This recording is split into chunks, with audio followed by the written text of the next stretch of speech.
എൻ്റെ പ്രിയപ്പെട്ട മുസ്ലിമീങ്ങളെ, സഹോദരങ്ങളെ, എൻ്റെ പ്രിയപ്പെട്ട ഷഹാദത്ത് കലിമ ചൊല്ലുന്ന 5 നേരം നിസ്കരിക്കുന്നവരെ, നമുക്ക് ഇബ്രാഹിം നബിയുടെ മാർഗം സ്വീകരിക്കുന്നതിൽ എന്താ തടസ്സമുള്ളത്?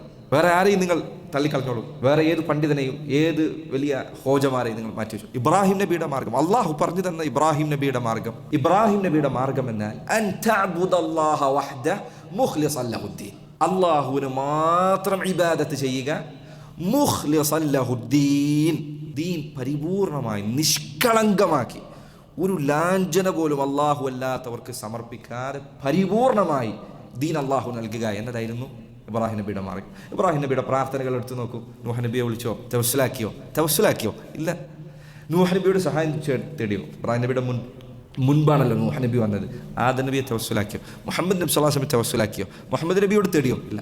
എല്ലാ തേട്ടങ്ങളും ആരോടാണ്? അള്ളാഹുവിനോടാണ്. അസറുകളിൽ വന്നതുപോലെ അദ്ദേഹത്തെ തീക്കുണ്ടാരത്തിലേക്ക് വലിച്ചെറിഞ്ഞപ്പോൾ മലക്ക് അദ്ദേഹത്തിൻ്റെ അരികിൽ വന്ന് സഹായം വേണ്ടതുണ്ട് എന്ന് ചോദിച്ചപ്പോൾ അദ്ദേഹം അള്ളാഹുവിൻ്റെ സഹായത്തിൽ തൃപ്തിപ്പെട്ടു. അദ്ദേഹം പറഞ്ഞ വാക്കാണ് ഹസ്ബി അള്ളാഹ്.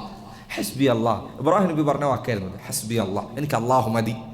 പ്രിയപ്പെട്ട മുസ്ലിങ്ങളെ, നിങ്ങൾ ചിന്തിക്കുന്നില്ലേ ഹസ്ബി അള്ളാഹ്? ആ വാക്കിൻ്റെ അർത്ഥം എനിക്ക് അള്ളാഹു മതി. നിങ്ങൾ നോക്കൂ, ഇന്ന് പുരോഹിതന്മാർ പറഞ്ഞുകൊണ്ടിരിക്കുന്ന ദീനും ഹസ്ബി അള്ളാഹ് എന്ന വാക്കും തമ്മിൽ എന്തെങ്കിലും സമാനതയുണ്ടോ?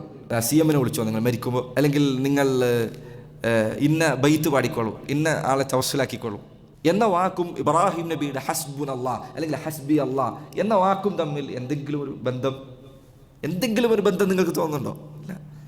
ഇബ്രാഹിം നബിയുടെ മില്ലത്ത് എന്ന് പറഞ്ഞാൽ അതിതാണ്, അള്ളാഹുവിനെ മാത്രം അറിയിക്കും. നിങ്ങൾക്ക് അറിയോ, ഹനീഫ് എന്ന വാക്കിൽ ഖുർആനിൽ പലയിടത്തും ഇബ്രാഹിം നബിയെ പറഞ്ഞത് കാന ഹനീഫൻ എന്നായിരുന്നു. ഹനീഫ് എന്ന വാക്ക് ശരിക്കും അതിൻ്റെ അർത്ഥം ഒരു കാലിന് മുടന്തുള്ള ആൾക്ക് പറയുന്ന വാക്കാണ്. കാലിന് മുടന്തുള്ള ആൾക്ക് പറയുന്ന വാക്കാണ് ഹനീഫ്. എന്താ കാലിന് മുടന്തുള്ള ആളുടെ പ്രത്യേകത? എളുപ്പം ഒരു സ്ഥലത്തേക്ക് ചെരിഞ്ഞുകൊണ്ടിരിക്കുന്ന നടക്കുക. വലത് കാലിലാണ് മുടന്തെങ്കിൽ വലതു ഭാഗത്തേക്ക് ചെരിഞ്ഞുകൊണ്ടിരിക്കാനുള്ള നടത്തം. ഹനീഫ് എന്ന് പറഞ്ഞാൽ ഷിർക്കിൽ നിന്ന് തൗഹീദിലേക്ക് ചെരിഞ്ഞുകൊണ്ട് നടന്നു എന്നാണ്. നടത്തത്തിൽ തന്നെ എന്തുണ്ട്? ജീവിതത്തിലെ നടത്തം തൗഹീദിലേക്ക് ചെരിഞ്ഞിട്ടാണ്. ഒരിക്കലും ഇങ്ങോട്ടൊരു ചെരിവില്ല. ഇവിടത്തേക്ക് ഈ ഭാഗത്ത് നിന്ന് ഷിർക്കിൻ്റെ ഭാഗമാണിതെങ്കിൽ ഈ ഭാഗത്ത് നിന്ന് പരിപൂർണമായി തൗഹീദിലേക്ക് ചെരിഞ്ഞ് നടക്കുക. അതാണ് ഹനീഫ്.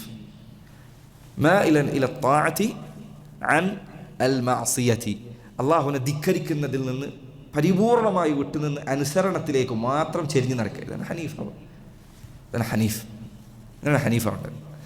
അപ്പം നബി സല്ലല്ലാഹു അലൈഹി വസല്ലം അവിടത്തോട് വരെ പിൻപറ്റാൻ അള്ളാഹു കൽപ്പിച്ച ഈ മാർഗം, ഹനീഫിയത്തിൻ്റെ മാർഗം, ഇബ്രാഹിം നബിയുടെ മാർഗം എന്നാൽ അള്ളാഹുവിനെ മാത്രം ഇബാദത്ത് ചെയ്യുക എന്നതാണ്.